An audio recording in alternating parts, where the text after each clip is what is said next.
major kind of mass act that granted citizenship to a lot of people.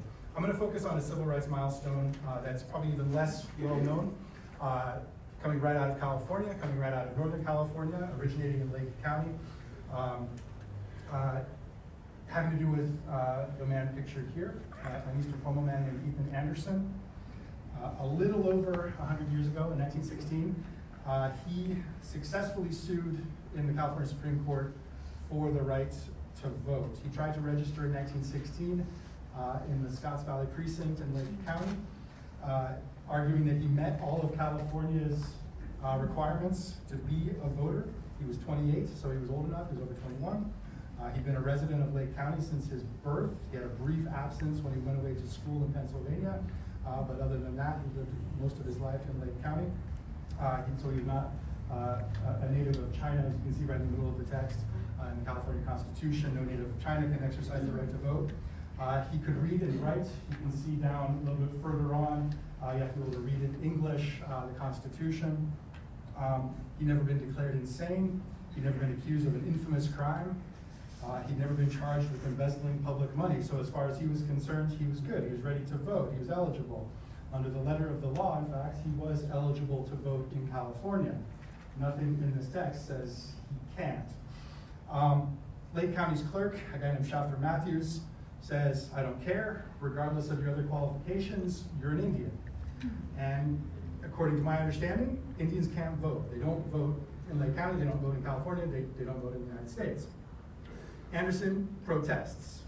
From his perspective, he's done basically everything anyone has ever asked him to do to prove his worthiness for citizenship. This is kind of a history from the Civil War on, people who don't have the rights of citizenship granted at birth have to kind of go an extra mile to prove that they are eligible, that they've earned those rights. And he says, well, I've done everything that's been asked of me. And many people more powerful than him would have agreed with that. He had, quote, adopted civilized habits, which, as I'm going to talk about in a second, is a big benchmark for Native people. How do you live like, quote, a civilized person? That would seem to give you the rights of citizenship. He owned property, he leased property, he worked for wages, he wore American-style clothing, or as Americans in the 19th and early 20th century would put it, he wore citizens' clothing, not Indian clothing, whatever that might be. And as he knew, as probably the registrar of voters knew, Pomo people in Lake County were already registered to vote in 1916. There are two men on the voter rolls. As early as 1910, a man named Pete Boggs and a man named Frank Miranda were registered to vote in Lake County. They were Democrats, like most voters in the county. So Anderson says, what gives? You're not upholding precedent and saying I can't vote, you're denying precedent. So he does what citizens expect to be able to do. He sues, he gets some local lawyers, and he takes the county clerk to court. They go directly, he and his lawyers go directly to the state Supreme Court. They get a writ from the state Supreme Court. They're trying to get a writ from the state Supreme Court that would order the county clerk to register him immediately so he could vote in the 1916 election. Everybody involved in the case, the defense, Lake County, the registrar of voters, Anderson, his attorneys. There are some Native American political rights organizations that are deeply invested in this case. The federal government, everybody's looking at this case saying this is going to be a really good test case for answering some pretty thorny questions. Not just does this specific individual have the right to vote, but what is the status of California Indians? Like, is this something we could recognize across the board for all California Indians? And again, this is before 1924, it's still before World War I, so there have not been kind of blanket declarations that doesn't matter where you live, doesn't matter what you do, all Indians can vote. This is still the period where the state, the federal government, Native people, lawyers are trying to figure out what is their status. So this is the case, this is gonna be the case. Like, he's done everything he's supposed to do, should be allowed to vote. Let's try it in court. His lawyers in their brief say the Indian, quote, has long been tossed back and forth between the federal and state government. Treat this as a fair test case, they say. Make a clear ruling on his citizenship. Don't decide on some other smaller issue that says, still kind of leaves us vague. Just say yes or no. Is he a citizen? If he's a citizen, can he vote? Clear up, quote, the status of hundreds of other Indians in a like position in California. The defense, the county clerk, Matthews, joined by Mendocino County, neighboring Mendocino County's county clerk, argues that he cannot possibly be a citizen. He lives with other Indians in tribal relations. In effect, he's not a resident of Lake County. So he's not, under the letter of the law, eligible to vote in Lake County. He's outside the jurisdiction of the county. So how do they come to that conclusion? They go to the United States Constitution. The United States Constitution mentions Indians a couple times. The first time is in Article 1, Section 2, when we're talking about the census. And talking about the census, obviously, is critically important for congressional representation. That's how you determine how many votes in Congress your state's gonna get. So this is spelling out how we're gonna count people in the United States to determine how many representatives come from each state.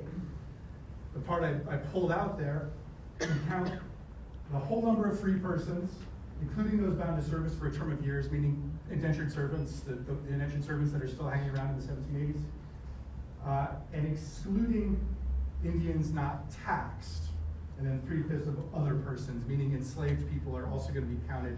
60% of them are going to get added to state populations for representation. So Indians not taxed, they're not going to get counted when the census is done every 10 years for apportionment in Congress. This is going to be reaffirmed after the Civil War in the 14th Amendment, that landmark civil rights amendment that spells out these are the rights of citizenship. It's the federal government's responsibility to make sure that the states are not infringing on those rights of citizenship.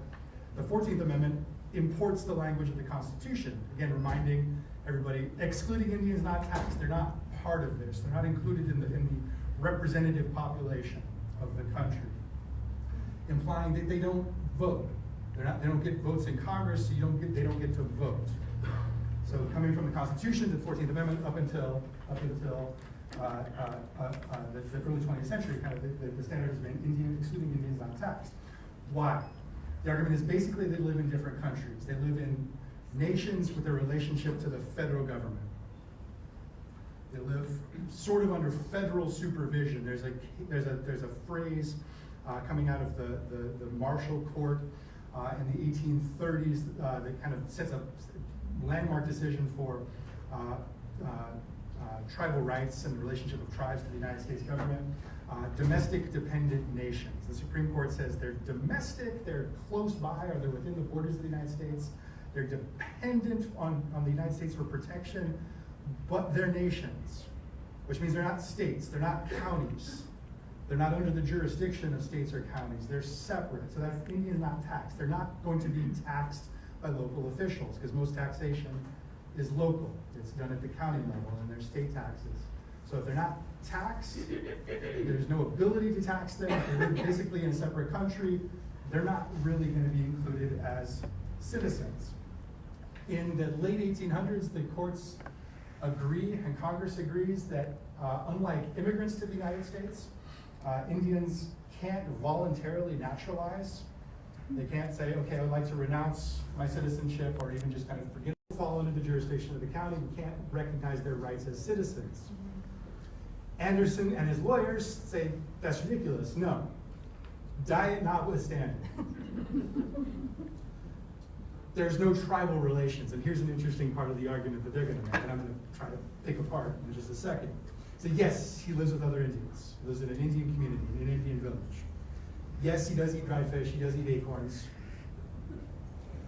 As well, they say, as ordinary American food. But they say there's no tribal government. So this is a political question that's really important here. In every other respect, they say he's adopted civilized pursuits, quote unquote. He owned private property. He worked for white citizens. He went to the county for a marriage license when he married his wife, Clara.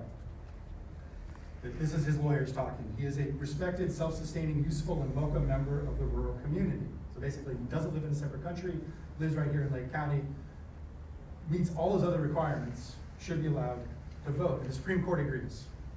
California Supreme Court in 1917 rules And this is the decision I put up.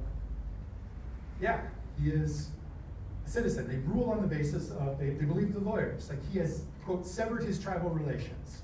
And Congress hasn't acted explicitly to grant him citizenship, but basically how he's living indicates that he's ready to become an American citizen and should have those rights to vote. So 7 years before the 1924 Act, a little bit before World War I, or the World War I is the United States is about to get involved in it. Here is the Supreme Court, another way to kind of these civil rights milestones can come in a number of venues. Here's another way that the government recognizes native citizenship. It says, the court says, yeah, we find that this particular person, and here's the standard they said, this particular person doesn't have tribal relations, lives like any other citizen, should have the right to vote. So California, as it does with women's suffrage, seems to be preceding the national story by some years. Now, I haven't found this a particularly convincing punchline. So the argument is he can vote because he is not an Indian living in tribal relations on a government reservation. That implies that if he was living in tribal relations on a government reservation, living in whatever tribal relations mean, that he would not have the rights of citizenship. It's that he is exceptional, that he has demonstrated somehow in his behavior, his life, that he is eligible, he deserves those rights. But there are still, theoretically, by the Supreme Court's decision, people who have not earned that. They still are outside that boundary. Completely isolated in the kind of the court's imagination from white society, and really importantly, still living in that political relationship of domestic dependent nation. The federal government kind of looks out for them. And if the federal government is looking out for them, the county doesn't have to consider them citizens of the county. So it implies that Anderson has proven himself eligible, other people haven't yet. So that's not a complete civil rights milestone. I want to look at that a little bit more closely because that's exactly what the court meant to say. They were saying, no, we're drawing a very specific boundary. So it's somewhat unsatisfying for a lot of people involved. Like, okay, well, people like him, yes, but we have to do a lot of comparing. Is this person like him? Is this person like him? Still leaves a lot up for debate. So this leads us to some more questions. Not just the question of when did Indians get the right to vote, because that seems like the question here. Well, when were Indians allowed to vote in the United States? In many different places at many different times, and then allowed to vote and then not allowed to vote. So it is a more complicated story. The chronology is more complicated. And then beyond that, what does the vote represent? Why was it important to Anderson even to get the right to vote? What did he hope to do with it? Obviously vote. What did he hope to get from voting? Which leads to some other questions. What good is that right? What does it actually promise him? And yes, the community that he's living in, because he never actually says, I don't live in an Indian community. He says, I live in an Indian community, but otherwise I'm living like a citizen. I'm talking about that. So I want to explain how this political story shapes the idea of Native political power in California, or how Native people see their political power at the beginning of the 20th century, where from our perspective, we wouldn't expect them to understand that they had a lot of political power given California's history. We see this as a story not just of one milestone moment where the government says, all these folks here, they have these rights now, finite set of rights that they can exercise freely, but like I said, a more complicated story. It also, I'm going to say, calls attention to kind of a persistent blind spot in our story of politics and rights. Not just the story of an individual person like Ethan Anderson working within the parameters of the law to get the rights that he can exercise as an individual. Not a case of you either have rights or you don't have them, but kind of the collective work of communities of people. Not just for that political right that is meaningful in itself, but try to use political rights to secure something that is helpful to them. So it's a political story, not just in the sense of you vote for a politician who's supposed to represent your interests, and those are your rights as a citizen, but this is a political story in the sense that politics is about mobilizing for some specific purpose. And I would argue mobilizing to get some sort of benefit to yourself, to your family, to your communities. material resources, power. So I want to understand this story not just as a one person saying, I have done everything I was supposed to, I should be allowed to vote for whoever I want to, but to look at this kind of a broader base of political action. So the vote's symbolic, but the vote isn't the only thing here. I'm going to start with kind of the big picture, what's happening nationally in the preceding decades, and then come back to this story. I guess I could stop for questions along the way too. Just shout out if you have questions. All right, let's go ahead. Okay, so the big picture is important. Understand kind of politically how the United States understands Native American status, legal and political status, and specifically citizenship. So in the minds of the people in charge of federal Indian policy, that's the president, that's the Interior Department, the Bureau of Indian Affairs, or the Office of Indian Affairs, high-ranking members of Senate and House committees, Committee on Indian Affairs, the bureaucracy, the Indian bureaucracy that staffs the reservations. In the minds of all of these folks that control Indian policy, citizenship waits for Indian people who, like we introduced with Anderson, sever their tribal relations. They cannot be citizens and members of tribes. It's just the baseline assumption for the people who control policy.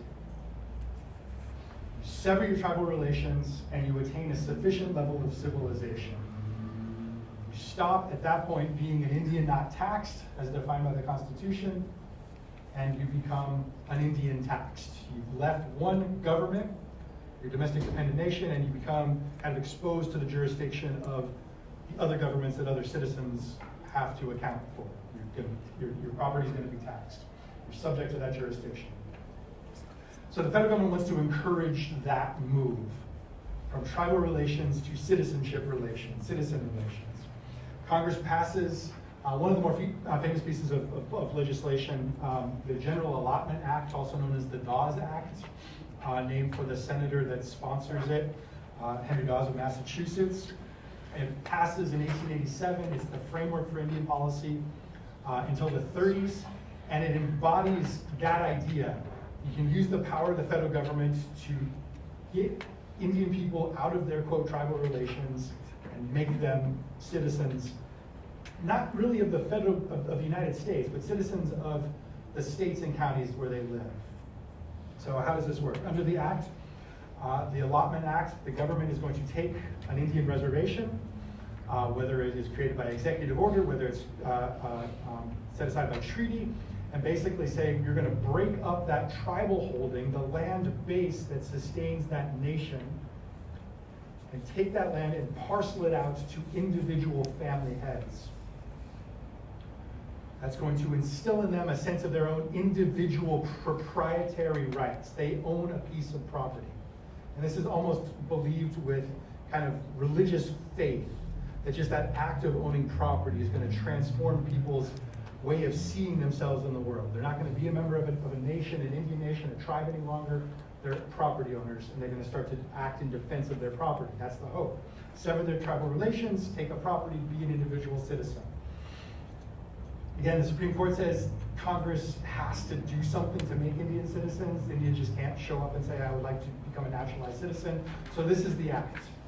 And really importantly, it links land to political status, breaking up the tribal number of reformers. Dawes, Teddy Roosevelt will use the same phrase, but breaking up the tribal mass is the phrase. Like there's this thing, this kind of unpleasant thing in the middle of the country, is the argument. We got to break it up. It's backwards, it's anachronistic, it's foreign. Let's turn the people who live there into individual citizens. So this is how we're going to do it, through allotment. Classically, kind of liberal conception of your property, you have rights, the government will protect your property rights. That's what governments exist to do, as Locke says. This is what everybody kind of subscribes to at the end of the 19th century who has anything to say about Indian policy. You cross that constitutional barrier, cease to be an Indian not taxed, you have property, your property is going to be taxed. Most taxes in the United States are property taxes. There's no income tax yet, so this makes you an Indian taxed. So these photographs tell the story in black and white of what is Not only insulting, an insulting kind of policy, but injurious, very harmful, to say the least. So this is the Carlisle Indian Industrial School, the most famous of the boarding schools that the United States operates in Pennsylvania. And you can kind of see the mindset at work here. You have ranks and ranks and ranks of Indian kids kind of regimented. The idea is you're instilling some sort of transformation. But as they were born, as they were living, they couldn't possibly understand what it is to be an American citizen. The one on the right, as the policy evolves, the allotment policy evolves, the government looks for ways to kind of speed up the allotment process. Initially, allotment has a trust period of 25 years, so the government's going to break up a reservation, give a family head 160 acres, let's say, but the government's going to hold it in trust for 25 years. And the idea is that there's that process is happening. People are going to, you're going to kind of learn what it means to be a property owner, learn what it means to be a person practicing civilized pursuits. And then at the end of the 25 years, you're going to get a deed to the land. By the early 20th century, Congress is trying to speed that up. Like, we just kind of want to speed this up because there's a lot at stake. Once you parcel out individual parcels of land to family heads, there's a whole bunch of, quote, surplus land on the reservation you can start to sell to companies and American citizens.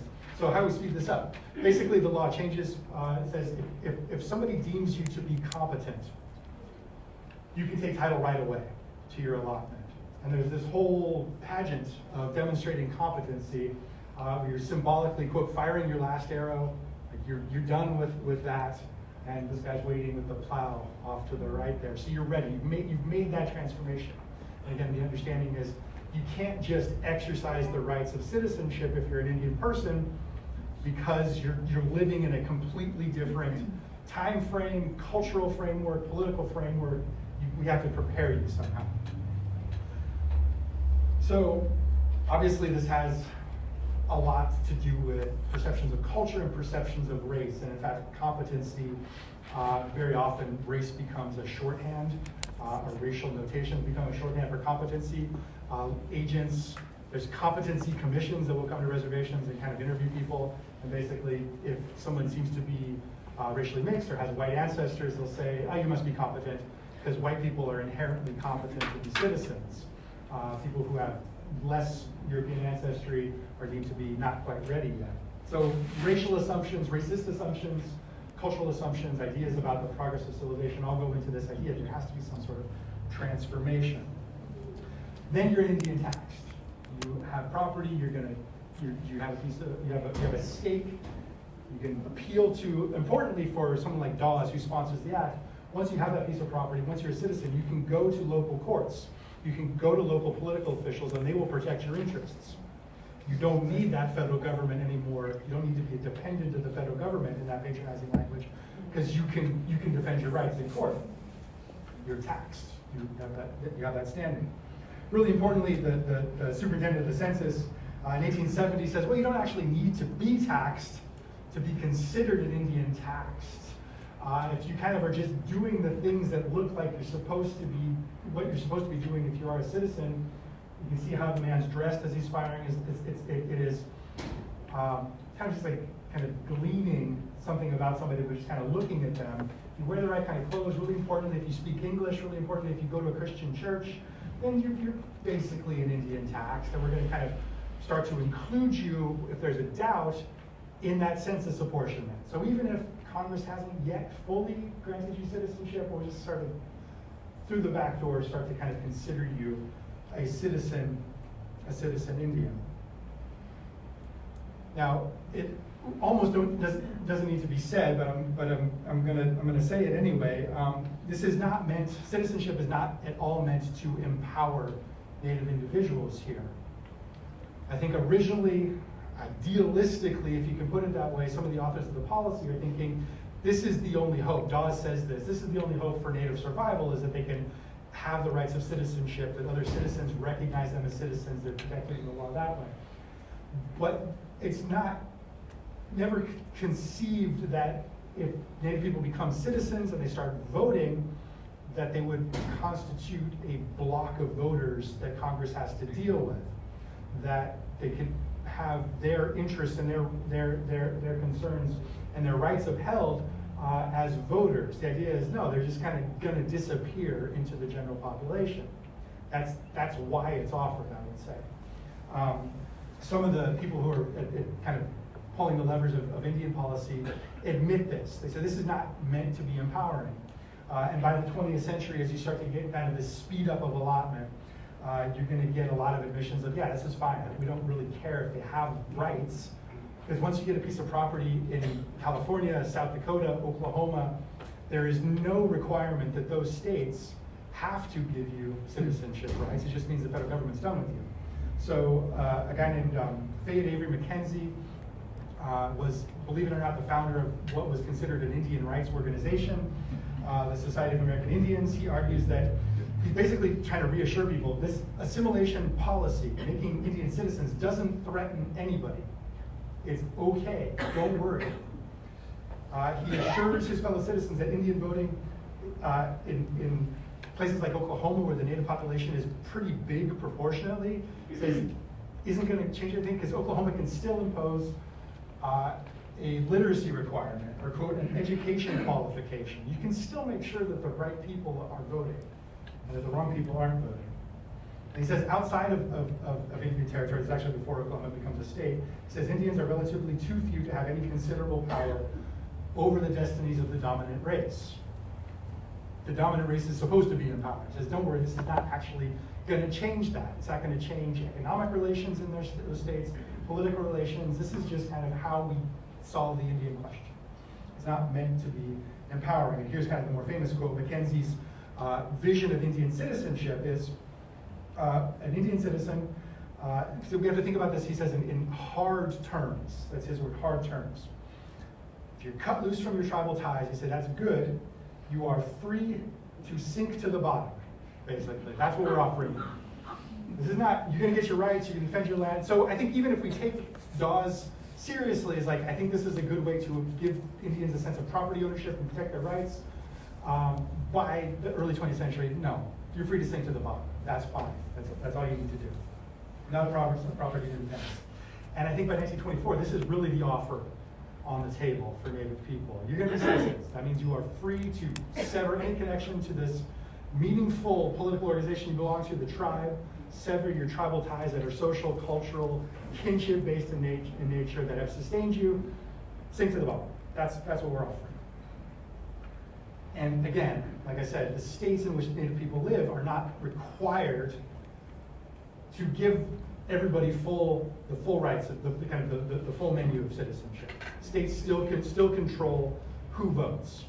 So the 15th Amendment is controlling. It says you can't deny the right to vote based on race, color, or previous condition of servitude. Obviously, coming out of the Civil War and Reconstruction, this is intended to enfranchise former enslaved people. The 19th Amendment says you can't deny the vote based on sex, but you can deny the vote based on a whole bunch of other reasons. And the story of the Civil Rights Movement is the story of, states, particularly the Civil Rights Movement, we understand is mostly a Southern story, right there wrongly, but Southern states basically saying, oh no, we're not discriminating based on race, we're discriminating based on a bunch of other things that everybody can see adds up to race. So this is what is at stake with national citizenship. Cal? Yeah. Bernice I'm has a sorry. question. I just have a question. Then, as you're saying, you'd have to leave your sovereign nation status and enter this unknown bottom. Who would this be attracted to? Good question. Very few people. Yeah. And was it? I'm going to have a better answer to that in the case of Ethan Anderson. Okay. Because that's absolutely not what he thinks he's doing when he's trying to get the right to vote. Okay. Yeah. And was it the intention to dilute sovereign nations by? The intention is to destroy them. Okay. Yeah. Were women allowed to be family heads in the allotment process? Yes, women are allowed to get, single women can get allotments. Only single women? If you're married, that's a good question. I think there's specific enabling legislation in some reservations where married women are getting allotments. This is where this phrase comes, kill the Indian, save the man. That's famously the founder of Carlisle, Pratt. That was his philosophy. That you kill what is by now starting to shape up to be believed to be an innate essence. That's how they are. You have to like actually destroy that so that you can kind of mark that transition. Yeah, very ugly phrase. Yeah, and you know, it is appealing to, I think, people who would consider themselves humanitarians at the time. Like Dawes considers himself a humanitarian reformer because there are people who are literally killing Indians. So this is saying the only hope is not sovereign nationhood, protecting the rights of tribes. It's the only hope is getting ready for the future and the future citizen. I was just wondering if you could, excuse me, give us the full name of this charming person named Mackenzie. Oh, yeah, Fayette Avery Mackenzie. Thank you. And I'm not sticking up for him, but he's not alone. Yeah, he's not an outlier here. He's not a friend of mine. This is what's that? Yeah, this is a people read this and nod along. Yeah, that makes sense. Yeah, I think Teddy Roosevelt had a phrase very similar to this. So, yeah, you're free to go your own way. Okay, so this is also. Yeah, I'm sorry. What standing was that person? Who was he? Oh, he is he's actually he's an educator. He is kind of one of these kind of late 19th century, early 20th century sort of middle class kind of political reformers. Kind of got a hand in everything. Yeah, but then he founds the Society for American Indians, which has Indian members, all white kind of leadership. But the idea is the Indian rights are being very carefully defined as what are Indian rights. These are the rights that we're talking about, right? Not rights to sovereign nation. So, and again, I have this up. So this is a Sandy Rock allotment on Sandy Rock, and the mustard color parcels are allotments. So shipping out of. So treaty promised the Great Sioux Reservation in 1868, and then there are congressional kind of unilateral abridgments of the treaty that chip away at the Great Sioux Reservation, breaks it into different reservations, and then after that, allotment comes along, and you can see the outlines of the original reservation, and then what's left is the mustard color ones. And the idea is it's not tribal, that's not articulated tribal land, that's a collection of individual parcels, individual households of land. So while this political story is happening, I said it's insulting, it's also injurious. If you're a Native kid who goes into one of the schools, it's nightmarish. But economically, back on reservations, this is a disastrous policy as well. It leads to rampant loss of land, and that's not just loss of land in a sacred sense, which is absolutely important, not just loss of land in the symbolic sense, what was promised by treaty, but in an economic sense, the basis of actual economic independence is being chipped away at. And that's, I think, on purpose.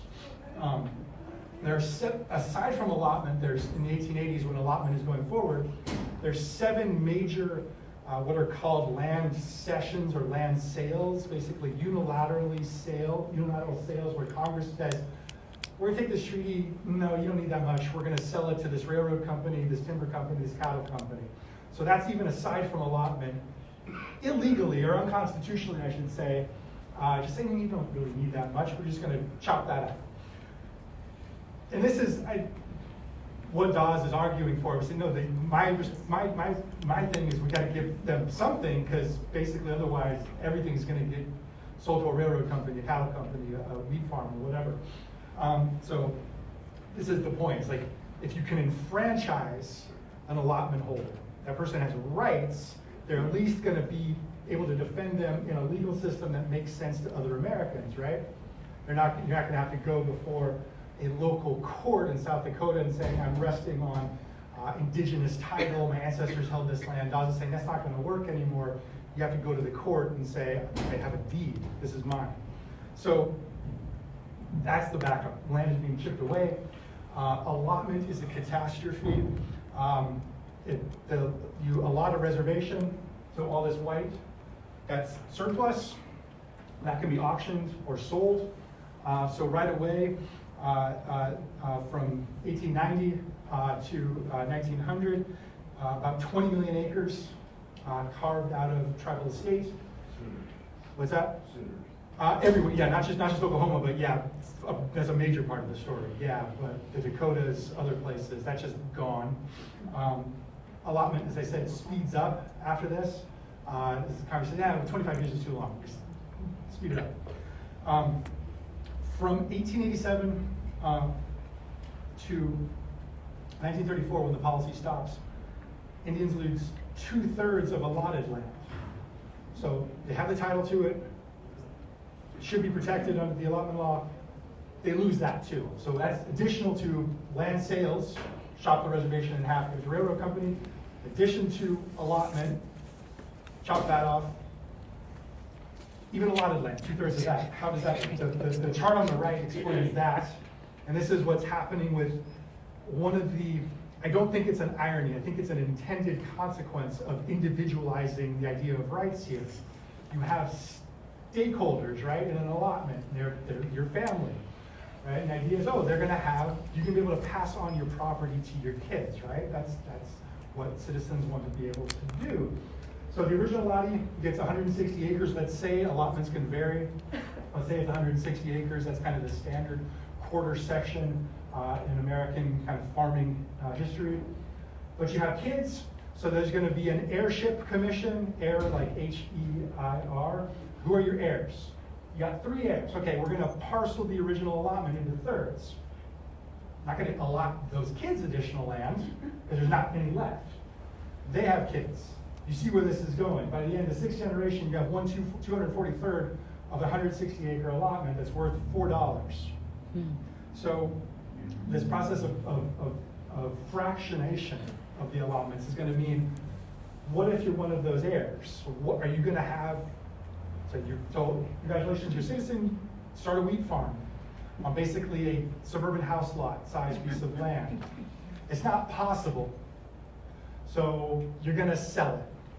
As soon as you get the title deed, it's gonna get sold. And the organization that this comes from, this illustration, is doing work to kind of recover some of that land and put back together the full picture of the checkerboard kind of you see on the left there. So, not surprisingly, and I would say probably, but not really unintentionally, this is going to lead to impoverishment. You have much less ability to make a living. Actually, it's going to hurt. Some reservations have pretty profitable cattle ranches. Idaho, Fort Hall has one. Other places they're doing okay with their tribal estate. This is going to kill that. One of the ironies of allotment is the amount of land farmed by Indians actually declines because of it.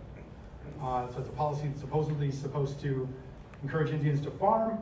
More are doing it before the policy, mostly in Oklahoma, where there's ancient agricultural traditions. So it doesn't work. It leads to people getting poorer, which is interpreted by the people who are in charge of policy as what? Well, we tried, and they just can't do it, right? There's something about Indians that just kind of stands in the way of them being able to make it in the modern world. And I think in a lot of senses, when people, sometimes it still comes up in when I teach, when I read things in some textbooks, when they talk about allotment, it's like, well, it's trying to impose a different way of life on Indians. It absolutely is. But that's not the problem. They're figuring that out. They can farm. They know how to do that. The problem is kind of a relentless eating away of the ability to take care of yourself. And that's the condition of having any kind of rights. You gotta have, be able to do that. So by 1928, 4 years after Indian citizenship, there's this important report on the problem of Indian administration named the Merriam Report, also after the principal author. The first line of the report says an overwhelming majority of Indians are poor, even extremely poor. Not surprisingly. Here's the explanation though. They are not adjusted to the economic and social system of the dominant white civilization. Basically, there's something about them. They couldn't quite make that transition. So you're left by the beginning of the 20th century with basically these two broad categories. Citizen, you're a citizen Indian, you fired that last arrow, taken up the plow, you're independent, your property, probably can't exercise the right to vote. South Dakota's not gonna let you vote, Oklahoma's not gonna let you vote, California, as we're gonna talk about in a second, probably not gonna let you vote. But it basically means the government doesn't consider you their problem anymore. So not very empowering in that sense. Or following from that problem of the Indian administration report, the government saying, yeah, you're never gonna be a citizen, because innately, this is by the 20s, you have the rediscovery or reinvention or solidification of ideas about inheritability of mental abilities, moral behavior in the blood, that it's innate. In other words, scientific or pseudoscientific racism is making a big comeback in the 1920s. And people look at Indians, why are they poor? Well, it's because they're biologically different from us. And so because they're that, they're just going to be indefinitely in this position of dependency, or the government uses the word wardship. So those are the two options politically. You're a citizen who, good luck, you're free to sink to the bottom, or you're a dependent ward who will never be deemed competent to manage your own affairs. That's the political spectrum. And of course, it's just to make it very clear, it's racially coded. It is understood racially that this is because Native people are not white biologically, whatever that might mean. So vague, bogus, but very, very powerful, very, very captivating idea that you have these inheritable traits that determine your destiny. So that's a bind nationwide. For California Indians, it is even more confusing. There's a period from statehood in 1850 to the time Ethan Anderson tries to register to vote of kind of shifting back and forth of legal status. Just quick example, so the census, remember, you exclude Indians not taxed, don't count them. Census takers in California just don't know what to do because most California Indians don't live on a reservation. They wear, quote, citizens' clothing, they work for white citizens, they make a wage, they speak English, in addition to probably another language. So sometimes they get counted in the census. The census bureau is like, I don't know if we're supposed to be counting them. So 1860, basically everybody gets counted as a citizen, taxed, however you want to put it, Indian. No state has more than California of these. Probably 40% of all of the people in the United States who fall into that very vague category of taxed Indians are in California.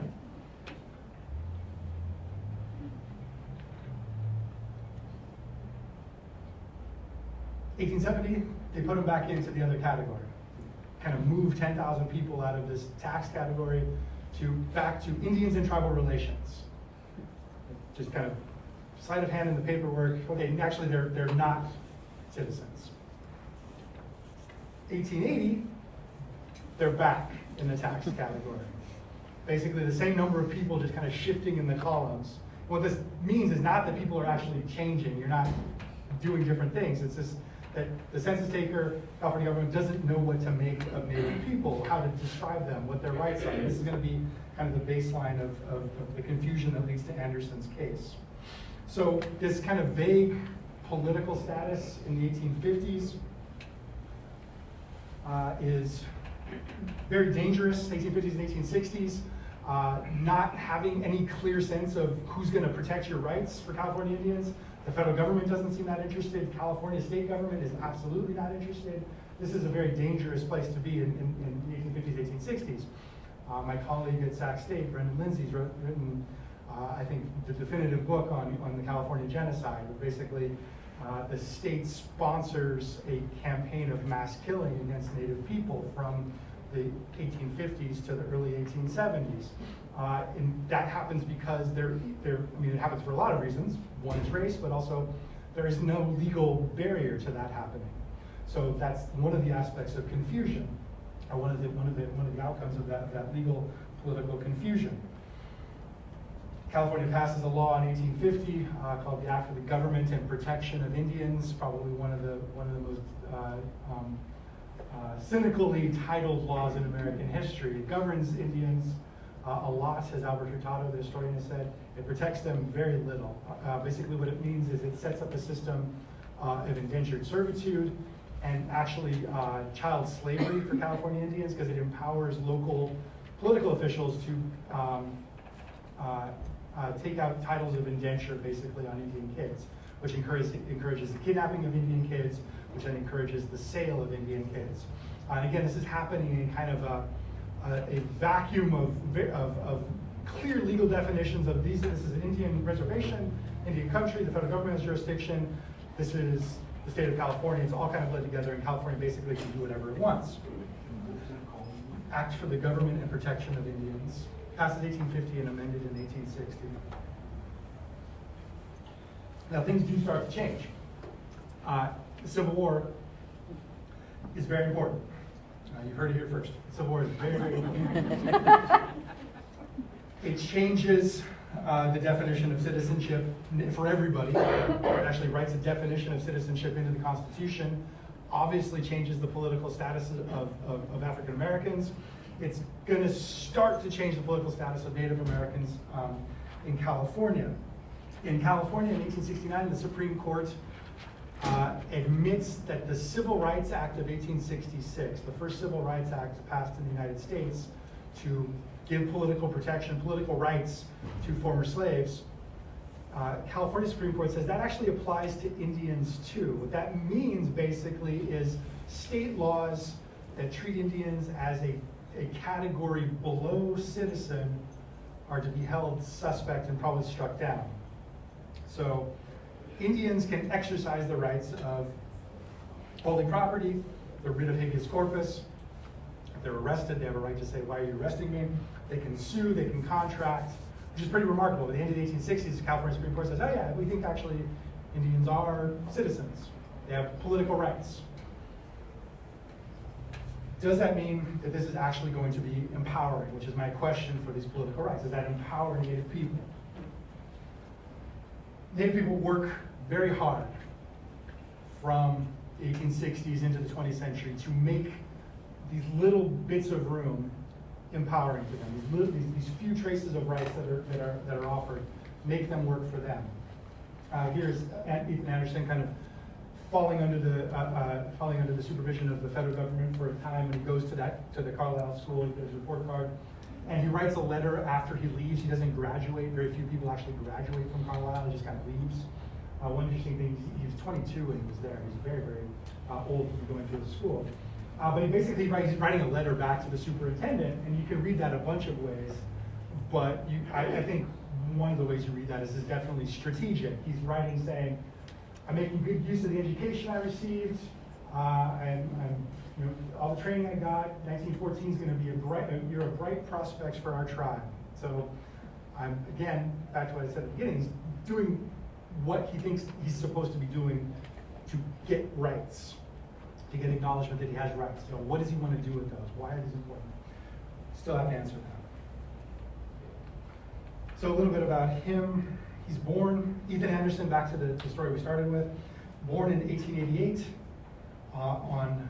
at Upper Lake, at a village called Cabimatodale, Scattered Rocks Village, the largest Pomo community at the time.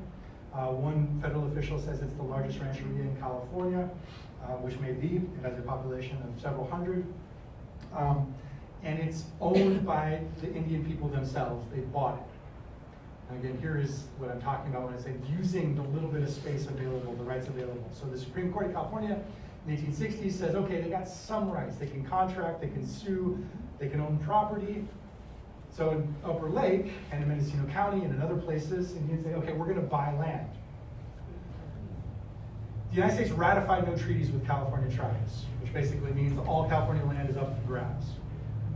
Very few reservations in California for California Indians. Most Native people, and this is part of the confusion I talked about, live on white people's land, working for them.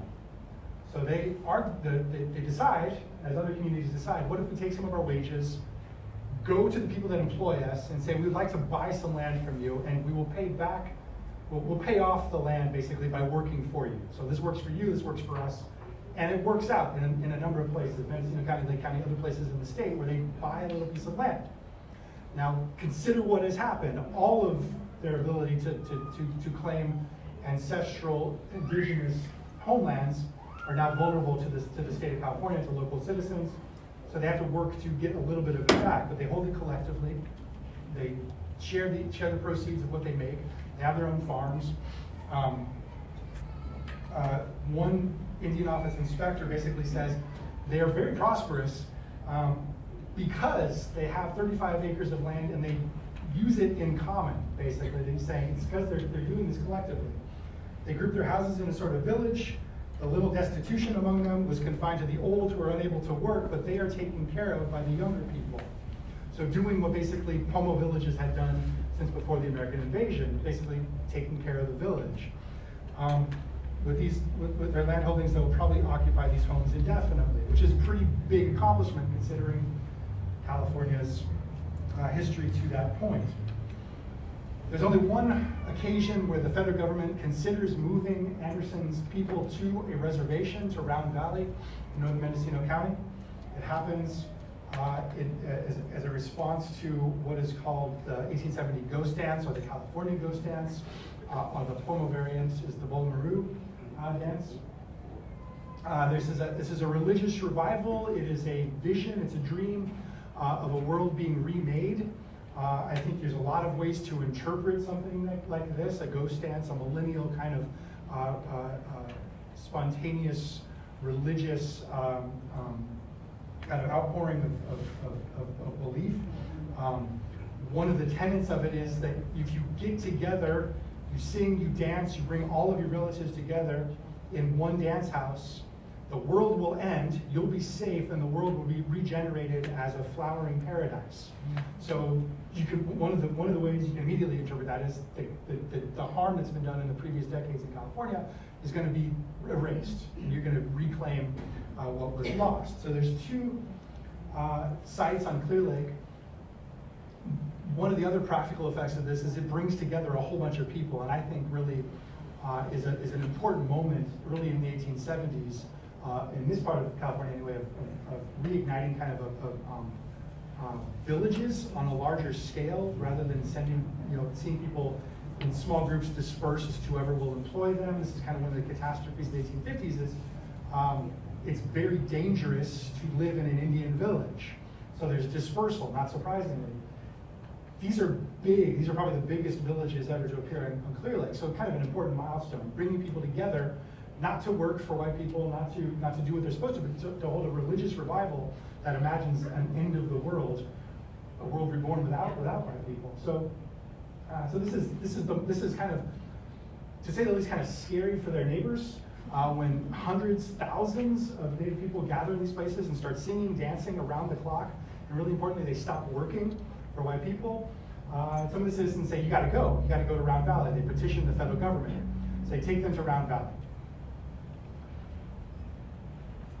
Other citizens, and this is an important story, a important part of the story of rights, say, no. We want to keep them here. We don't want to lose their labor. We'll just convince them to stop dancing. And eventually the religion, the most public aspects of the religion start to fade. There are aspects of it that continue.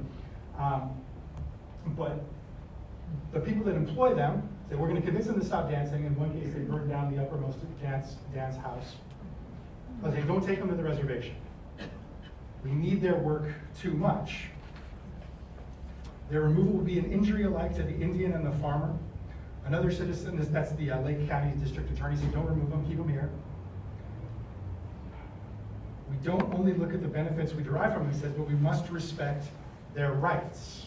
So again, here's that word again, rights. And again, it's in the context of, we want to make sure that they keep working for us, but you're reasserting that idea of rights. So this is the 1870s. Within the decade, they not only don't get removed to Round Valley, but they buy their own land in Upper Lake. So that can't happen if there isn't some sort of acknowledgement among the people who have political power that they have some rights. To not be removed to a reservation, to own property, to work for us for sure, to borrow money for us for sure, but we're going to keep them here. So this is kind of laying the groundwork for an idea that Native people have rights. And again, I want to point out really quickly, within a very, very narrow space.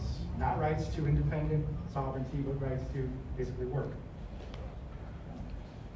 By 1899, the superintendent at the Round Valley Reservation says, yeah, they're beyond my jurisdiction. He says, they are citizens and not Indians. So people who live there, Ethan Anderson is a little kid by now. As far as he's concerned, I am a citizen of California, not an Indian as the federal government understands it. And that might have been the end of it. Here's Upper Lake.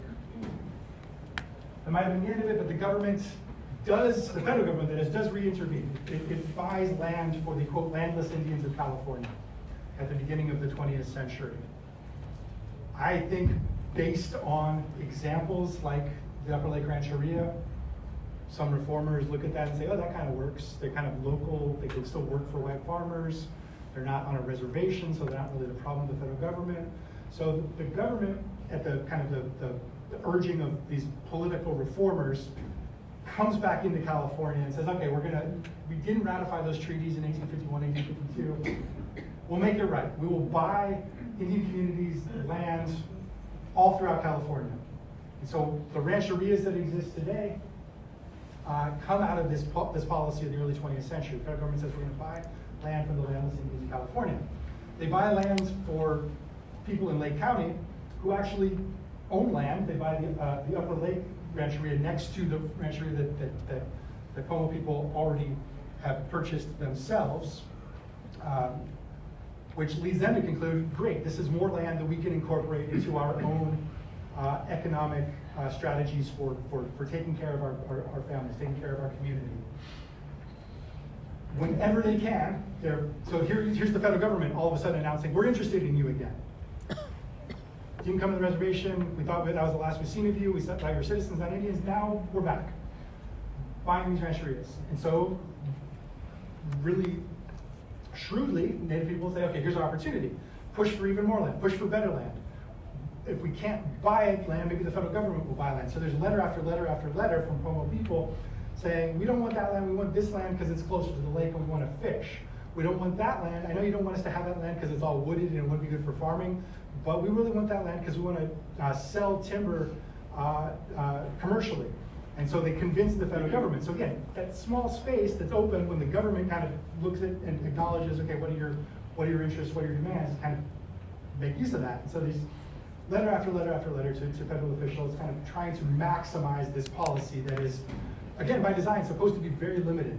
The agent that's in charge of carrying it out says, it's not necessary that the Indians be made rich.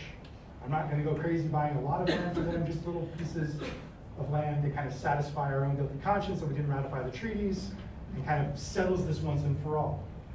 Okay, so now you have a landscape, and this map from the late 20th century kind of shows California almost as it exists today. More pieces, individual pieces of federal trust land in California are effectively reservations than any other state in the country, even though there's this long history of federal neglect. Okay. Now, what's going on by the time Ethan Anderson goes to vote? He, like most of his community, has been working for wages for local farmers. He's been working for the county to build roads. He's super excited when the federal government buys land because he's going to get an allotment on that on that land that he can farm, and he's trying to use all of it together. Doesn't consider himself a dependent of the government at all. Kind of considers himself a citizen in that he can buy property, he can borrow money, he can make contracts. One of the things that starts to happen, though, is there's a danger if you're a native Californian living in a rural place, is at the end of the 19-teens, the rural California economy takes a hit, takes a dive. Wages have stagnated really from the 1870s, but now they start to dip even. So if you're dependent on seasonal farm labor, it's going to be harder to make a living, which means government land's going to be more important. You're going to get a piece of land that you can farm. And for people who can't work, government relief is going to be more and more important. What relief exists? The ability to claim disability payments, to claim an old age pension. Now, what exists in the early 20th century is pretty sparse, and it doesn't really exist for Indians. This is part of the legacy of that kind of confused political status. The federal government has said, well, we don't really consider you Indians, so we're not going to, whatever relief the federal government can offer, it's not really available to you. The state has said, we're not really sure what you are. Native people are saying, well, we're going to do everything we can to take care of our communities, working for wages, farming. Ethan Anderson wants to buy a wagon so he can haul freight from Clear Lake to Mendocino County.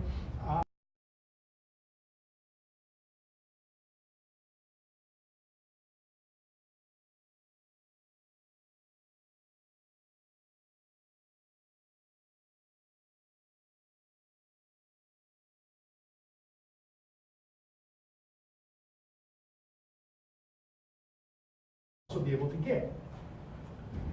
Now here's a switch in what the counties are thinking as far as Indians are concerned. As the rural economy starts to slide into the 1920s, when agriculture all over the country is going to be hard hit, and then the Depression when it's a catastrophe, poor counties like Lake County are looking to save money, and who are the first people they're going to kick off of relief rolls? Indians. So Lake County starts to kick people off of relief rolls, basically saying you're not eligible. Why? Because you're an Indian. We considered you a citizen before, but no longer. So Lake County's Board of Supervisors move all of the Indians off of the relief rolls. The Bureau of Indian Affairs, California's Attorney General, the U.S. Attorneys say Indians that aren't living in tribal relations on an Indian reservation are citizens. They should be entitled to the relief that's entitled to any other citizen. County basically ignores that. So this is the backdrop when Ethan Anderson goes to try to vote. He's not only interested in, I really would like to vote in 1916. I'm excited about the candidates. I think it's going to be an important year for us. There is a lot at stake, like this whole history of his community trying to take care of itself within these opportunistic moments that arise, like, well, here's like this right, this right, this right. And now if relief payments are being denied because we are not citizens, because supposedly the federal government takes care of us, we need to make sure we get it on record that we're absolutely citizens. You've always considered us citizens. I said that there were 2 men who were eligible, who were registered to vote already. They were. They did this earlier when the county wasn't as concerned about what that meant. Like, oh yeah, you can vote, whatever. There's 2 of you. It's not going to make a difference. But if we're establishing a precedent where you are citizens, oh, that means that you're actually entitled to relief from the county. So that's more of what's at stake. So Anderson and one of his relatives, a guy named George Vicente, try to register to vote, knowing that they're going to basically kind of this civil rights strategy, like we know this is going to be a challenge. We want to be challenged. We want to take this to court. And they're backed by an Indian rights organization, something called the Indian Board of Cooperation, who's looking for a case like this. They're also interested in getting Indian kids into public schools in California. They want a clear declaration from the court. They're citizens. They're entitled to all of the things that citizens are entitled to. So the case goes to court. This is the case I started with. There's this long stipulation of facts that's very contradictory. Both sides' attorneys get together and say, here's our stipulations. Kind of, yes, they have federal land, but they also work off of the federal land. The federal government has sort of considered them federal responsibilities, but also not. Yeah, there's a captain, an acknowledged leader of the community, but really they don't really live in a tribe, as we understand a tribe. They've never been to Round Valley. Yeah, they seem to eat acorns still, and that's kind of an Indian thing to do, but they also eat beef, so I don't know. It's kind of confusing. So this is left up to the court. The defense, again, the county clerk says, Indians, you can't quit unilaterally your tribal relations. Congress had not said explicitly you're citizens, so you're not. And really that idea of race comes back. The defense attorneys say, the United States still maintains towards these remnants of the race the same attitude it always maintained. So they're racially disabled from citizenship. They're dependent. They hadn't symbolically fired that last arrow, so the county says, we don't have to take care of them. So we're not going to recognize his right to vote, because that would imply we have to take care of them. So emphasizing those ideas of behavior, they hadn't made that they haven't crossed that transition. Anderson is represented by 2 local attorneys, both of whom had a history of representing Indians in civil and criminal cases. As I said, backed by this Indian rights organization. They say emphatically they've always been considered citizens. They were considered citizens when you wanted them to work for you and not go to the reservation, right? They were considered citizens when you wanted to tax the rancheria, right? They're citizens. Yes, they're living in an Indian village, but that just means they're living in an Indian village. It doesn't mean there's a tribe. Anderson never says there isn't a tribe. He says elsewhere, this is my tribe. He says in his letter, my tribe, like 2 years before he tries to vote, he's talking about his tribe, right? He doesn't admit any of this, but strategically, we're going to say, this is not a tribe in the sense of I'm living in Indian country, not taxed. He would say, I'm definitely taxed. I pay taxes on my property. I pay a poll tax or a head tax. So The Supreme Court agrees with his attorneys. You seem to be a citizen.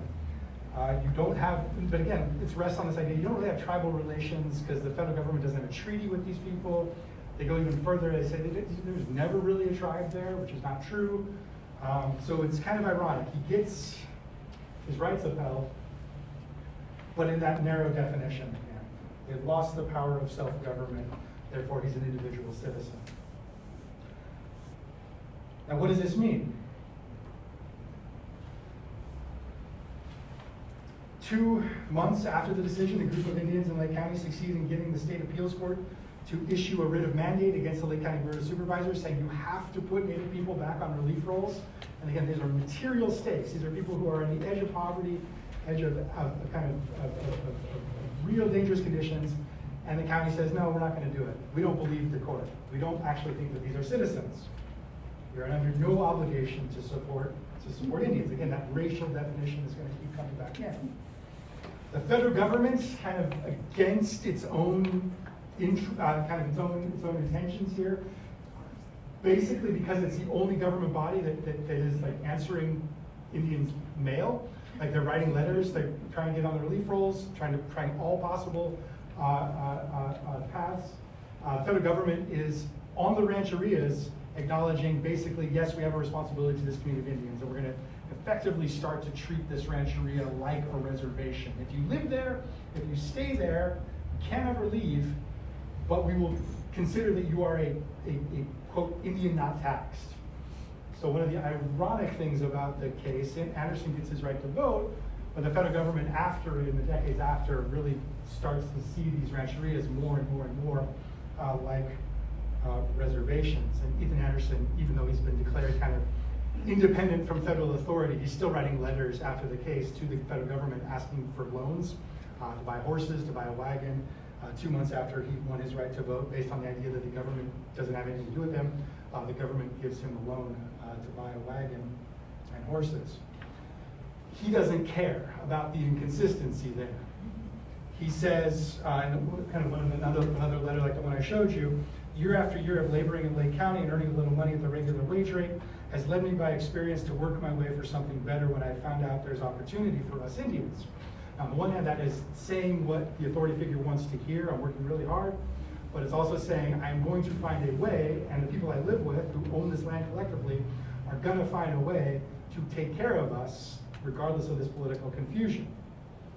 So by the end of the 19th century, by the beginning of the 20th century, his community, other communities have found a little bit of economic security, and that is what they are most interested in protecting when they go to try to do things like register to vote. Now, the case, again, it's a civil rights milestone that you don't hear very much about. It is often cited as like California Indians get the right to vote. Some of them do. This is not the end of the story. There's obviously some limitations here. There's still this implied division. Some people have done what they're supposed to do, and some people just aren't ready for it yet. Implicit in all of this is that he's a man.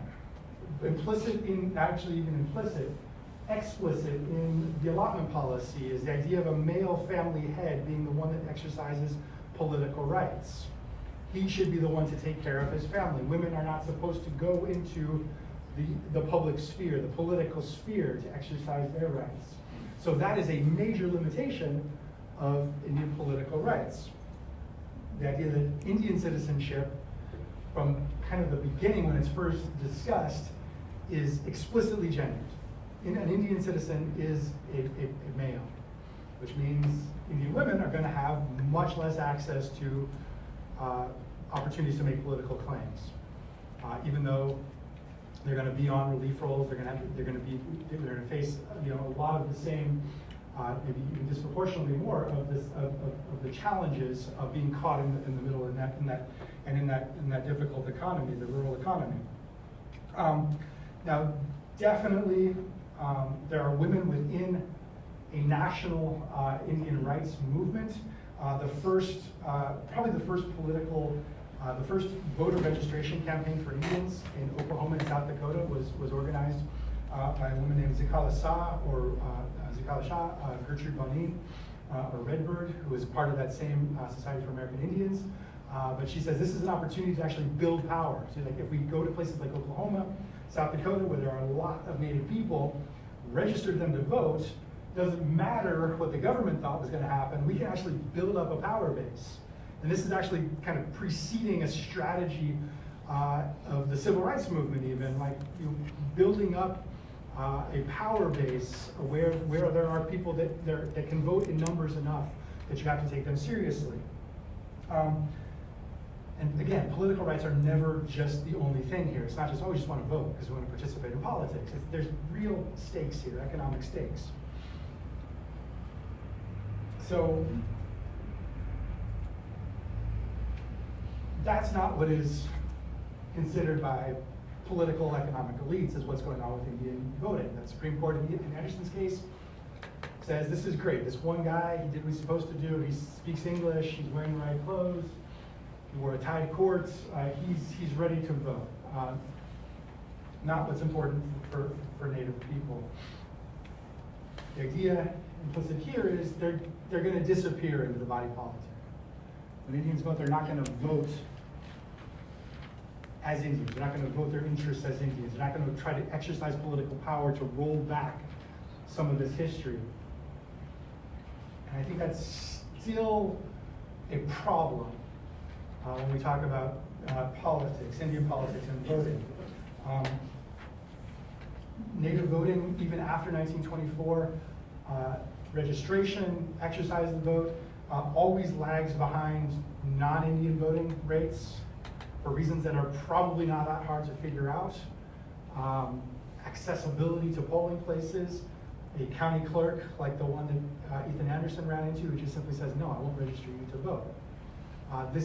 The power that local political officials is an undersung part of American history. It's a major part of the civil rights movement in the South. There's county officials who just simply say, no, or make up some vague test. So Arizona refuses to register Indians to vote until 1948. Utah refuses to do it until 1962. Just simply says, no, as a matter of policy, we don't recognize that Indians can vote. Again, why? Because they don't live in Utah or Arizona. Is the official reason, but again, it's packed in with all of those assumptions about race.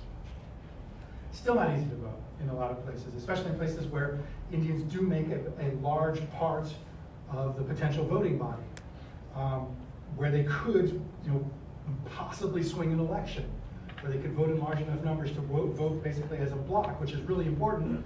We have a winner-take-all political system, election system. Like you're not building coalitions of different interest groups. Like you have to take power. Places like the Navajo Reservation have a ludicrously small number of polling places. People have to travel up to 200 miles to go vote.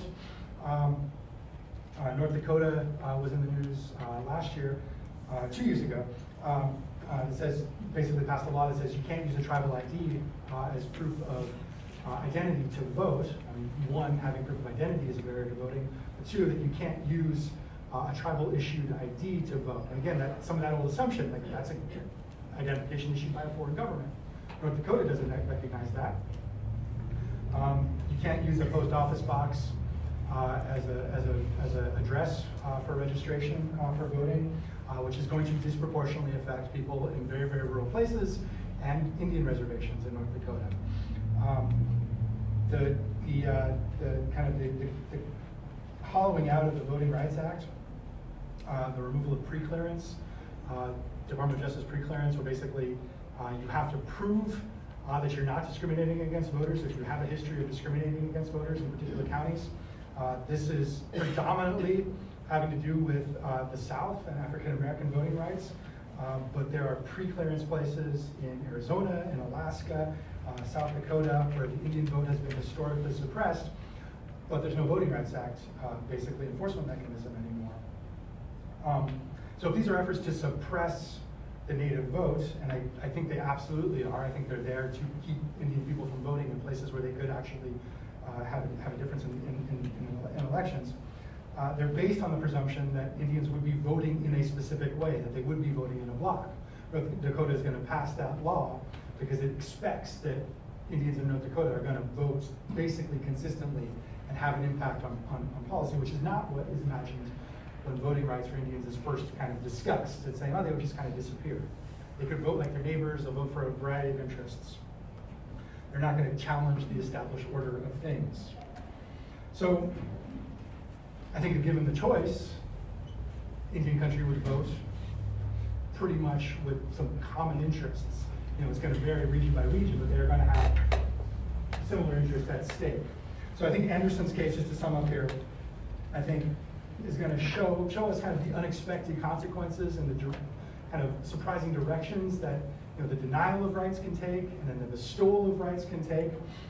It's gonna shed light on, you know, the hard work that communities do to preserve their security, not just the work of individuals operating in kind of this ideal political sphere where one person has one vote, and that's how they make a difference, but this is really the work of communities. And I think that's still sort of a kind of a blind spot in how we think of politics in this country. We think of politics as you vote for your issues, your candidate. That's not what politics is for people who have been disfranchised. So these are the questions, and maybe just questions I could leave you with, kind of questions that are tied into citizenship and political rights and voting. How we associate with government institutions, with the world, how those associations, our own sense of community fits with a larger political community, how poor people or people on the economic margins of a supposedly prosperous society can build lives within kind of frameworks that were never designed for them, are never designed with their best interests in mind, and how kind of people's social relations with employers, with local officials, with other economic institutions can kind of interfere with these political rights that we think of as innate and inalienable and can't be taken away. I think all of those things are on full display in Anderson's case and the larger history. All those things, I think, are still resonant today as they are, as they were 100 years later. So I'll end there. I'll take questions.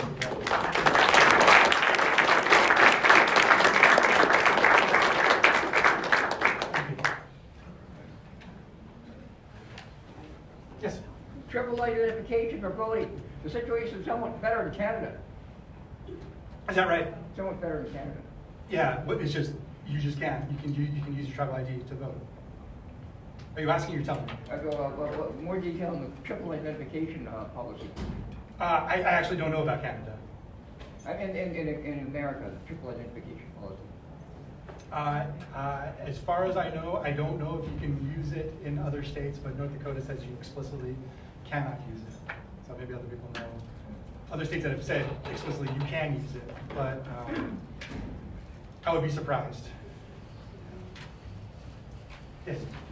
No, some of the ambiguity, we are a little bit far north, and Lake County is even farther north than us, but some of the ambiguity overall in California of Native Americans, tribes, is that because a remnant of the Spanish mission system? So, yeah, I think partly, yeah. Or really what Americans imagined the Spanish mission system did, that it destroyed tribal communities, which it didn't certainly harm them. But the idea was that there was, like, the idea of civilized and uncivilized is going to be really important. And so if Americans come in the 1840s, 1850s and think, oh, there's already a kind of a group of people that have been pre-civilized for us, that's great, we can kind of ignore them. I think that definitely plays in. So ignoring means basically the federal government isn't going to try to make a treaty, establish a reservation, they're going to ignore it. Yes? As far as voting rights go, have Indian men and Indian women been treated the same? I can't imagine. I don't know. I think probably there are very important differences. Like the women didn't lag behind the men? As far as like being able to get the right or their or how they vote. Oh, yeah. So when let's just start with this policy. When this policy is put forward, it imagines that voting rights are the end point. Like you do all this, you do what you're supposed to do according to a federal official, you're going to be a citizen and you can vote. When this is formulated, people who are sympathetic even to enfranchising formerly enslaved people in the South, people who are sympathetic to enfranchising Native Americans, are thinking of these things as masculine pursuits. 19th century politics is understood by the people who have power as something that men do, because they're coming out of a middle class world where it kind of is imagined that men go out into public, they work, they bring home money, they exercise political rights. So it's not imagined that Native women could do it. So California doesn't specify race in 1911, so it is theoretically possible that an Indian man or an Indian woman could go and register to vote. It's gonna be harder for an Indian woman to register to vote. As hard as it was, the people that I found on voting registries before the Anderson case are all men.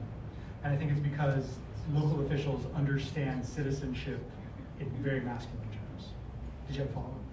Yeah, so would Indian women have gotten their rights to vote primarily when all women? Yeah, I mean, I think theoretically, when Indians get the right to vote, Indian men and women are going to, because this is coming after suffrage in California. Okay. Yeah, nationally, it's gonna kind of the racial classification is going to theoretically lift everybody up. But Indian women's claims are going to be looked at, I would say, much more skeptically. There's going to be more inclination to think of. I think this happens in California in certain periods that Indian women are disproportionately seen as being dependent on the federal government. So if that's the criteria, then they can't vote. So yes, I think to answer your first question again, like there's absolutely going to be a difference in who gets to actually exercise the right. As far as the law is concerned, probably not. Did anything shift in 1965 with the Voting Rights Act? Most of the states had already, through legal action, state legislation, said we're not going to, we will discriminate based on somebody being Indian. Yes, the Voting Rights Act is going to impose pre-clearance in places where there's been a history of voting discrimination. So that's going to change. The federal government is going to be looking at places like the Navajo Reservation, counties within the Navajo Reservation or South Dakota. So yeah, that changes. But that can be very short-lived. Right? It's going to change as long as the government is going to actually enforce it. But people still have trouble getting to the polls. Yes, I mean, I want to emphasize that again. Like, this is not, there's a difference between saying this court case says that Ethan Anderson can vote and saying Indians can vote, right? And I think there's a difference between saying Arizona said, okay, fine, Indians can register to vote, and making it at all easy for them to do, or reasonably easy to do. If you have to drive 200 miles to vote, I would say that that's on purpose. They don't want some people voting. If you have political power, you can determine where polling places are. If you don't put them in a particular places because you don't want them to vote. Mm-hmm. So, there are some polling issues that are going on in Santa Rosa. Yeah. Yeah. But how would you look at this through the lens of, say, cosmology or spirituality and the environmental policy understanding? That's a great question. As far as what people are able to do with their rights, like for example, if they're going to have religious freedom, I'm kind of thinking in all those things. And the conversion to say one. Yeah, I think that like one of the stories in Native political history is kind of moving on many paths to kind of retain cultural stuff and insulate it, protect it from assault. So I think there's one of the answers is I think you can say that this is a one pursuit that is kind of understood to be for material gain, for political empowerment, which you could use to protect things that are important, protect land, for example. Absolutely, and I don't think those things go away. I think those things are always there. they're not, in the period I'm talking about, gonna register at all with a political official. They're not gonna say that's a legitimate basis for political claims, that you have a different religion, right? They're gonna say, well, that's absolutely not doing what you're supposed to do to be a citizen. So I think that would probably not be brought up. Interestingly, in other places, I mean, this does happen in other places, in New Mexico, religious freedom becomes a right of citizenship for Native people. When it means kind of setting up religion as a separate thing, which is not at all what it is in Native contexts. But the idea that you can practice your own religion free from government interference, because the federal government is very interested in making sure that people stop doing dances, that they get into church. So this becomes, in the 1920s, really important series of cases where they say, no, it's a citizenship right, First Amendment right, that you can't infringe on my freedom of worship. So that's definitely going to be important. I think over the course of the 20th century, it could be a case of kind of working with what's allowed. You can see some limited protections for sacred sites, right? You can see some ability to kind of intervene in state processes that would, desecrate,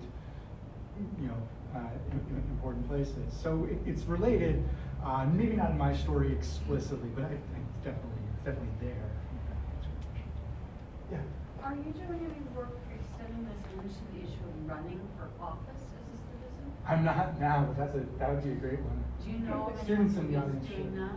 What's that? Do you know of anyone who is doing that? No worries. No, another scholar, Kathleen Cahill, has worked on political rights, voting, citizenship, and Native women in politics. I don't know if I could say that's the specific interest, but Kathleen Cahill, who was at, I think she might be at Wisconsin. Good question. Yes, sorry. At the risk of sounding extremely ignorant, I used to live in Riverside County, which has a lot of tribal lands Yeah. and tribal communities, and so as opposed to the rancherias that are up here. So for those who do live on tribal lands and have sovereign nations still, Yeah. they are not considered citizens and don't have the So individual the rights? 1924 law kind of tries to just hurdle over that. Say, no, everybody is. We're not going to Okay. deal with this person because you live here. Practically, on the ground, if you're trying to you're confronting a county official trying to register to vote, that person could say, "Where's your address?" Say, "I live, In Morongo. reservation." Yeah. Chonga. And say, "Oh well, you're not actually a citizen," and you could at that moment stand on your rights and say, "I absolutely am," or go get your lawyer, or say, "Oh, I guess I'm not a citizen," and you can go home.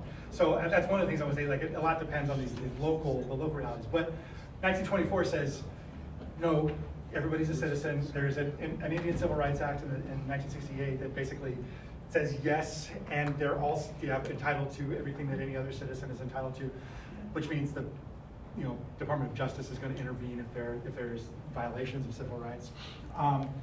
So theoretically, everybody would be covered. And Northern California, rancherias are considered federal trust land, sovereign territory. They would have the same, theoretically, the same political status, but they're also covered. Here's another question at the risk of sounding ignorant. Do you have any data on existing Native American voting results? In other words, since all this has taken place, Like how? what's it look like now? I don't at my fingertips, but that is tracked.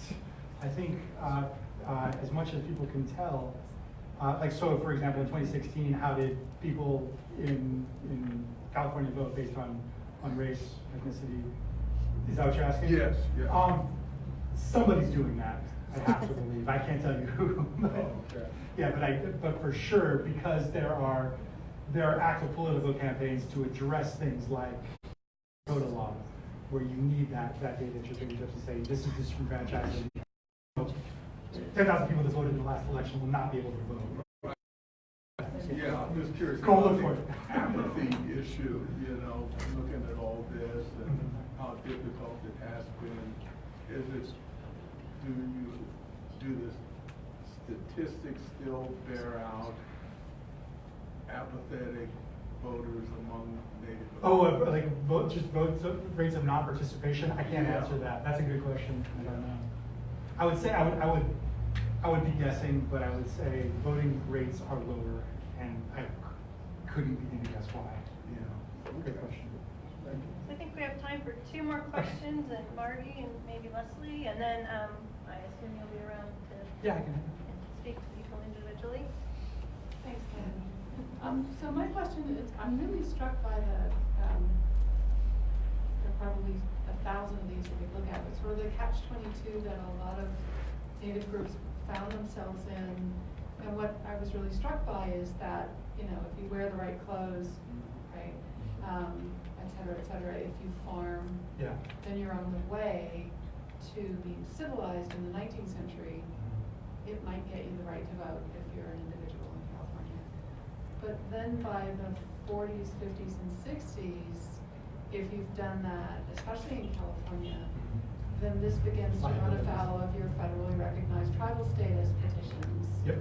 And there's that famous case, I don't think it was actually in the court document, but the attorney, I believe it was a Wampanoag case in Massachusetts, where he says, look, you eat sliced bread and you don't live in teepees, you're not Indians. Right. Right, so you can't claim status. Yeah. Does your work run into that? Yeah, I think in California in particular, that's exactly the problem. Termination hits California harder than basically anywhere else. Basically, the federal government going to tribes and saying, you don't really want to be under the supervision of the federal government anymore, right? Wouldn't you rather own your land yourself? Right. And because there is this history in California of that was the way, that was a not guaranteed way, that seemed a likely way to community security. Like you could possibly own land. The federal government probably wasn't doing that much for you anyway. If termination offered some sort of benefit, you might say, yeah, that sounds reasonable. And what's guiding the government is basically, there's this long history in California of people basically wearing the right clothes, doing the right thing. Right. So absolutely, it's a bind that can emerge a couple decades later even. And So you go in for tribal status, federally recognized tribal status. absolutely, yeah. The central coast of California, up from LA to the Bay Area, kind of as a result of missionization, as a result of kind of contact with the ranching economy, as a result of just the decades of living under local jurisdiction. The federal, like I said before, kind of flippantly, the federal government comes and says, oh, somebody did the work already, we don't need to pay any attention. So there's tribal communities that are tribal communities and always have been, that just don't look like that to the right people, right? Yeah, good question. If I answered it. Leslie? Yeah, so trying to make sense of everything and also trying to connect it to the suffrage continuum and movement with women and the right to vote. It seems like the decimation of the tribal community and the nations also created potentially, and this is where my question is, if it had different tribal communities and nations as such not agreeing with how to become citizens. And you talk about that a little bit in one way, but in the sphere of whether or not they're considered citizens from the state or the county or the national government. But I could just imagine that then, whether it be their lawyers or it be the tribal councils themselves, how do you go about it and what the agreement would be, and just like the suffrage movement, not having one concise point of view. Right. So yeah, and I know that's a long question and probably a longer answer. That there's going to be essentially strategic disagreements. Is that basically? Yeah, and what we also push for now that seems right. reasonable to do. Right. What seems to our best interest. Yeah, that, like one of the things I would emphasize even more if I didn't say it clearly enough. I want to say it now. That like this is what's important for someone like Anderson and his community is security, economic security, I think, taking care of their families, and kind of a sense of what adds up to sovereignty. Basically, we are a coherent people living where our ancestors lived, since time immemorial. There are going to be, at specific historical moments, different opportunities to protect our interests, and we're not going to be that concerned if they're contradictory. He is writing to the federal government the entire time his case is in court, asking for a loan from the United States, while he's also in court arguing, like, I'm a citizen, I don't live on a reservation, I don't live in a tribe. So it's like, what is actually possible, what's available that's going to kind of give us that sense of security, right?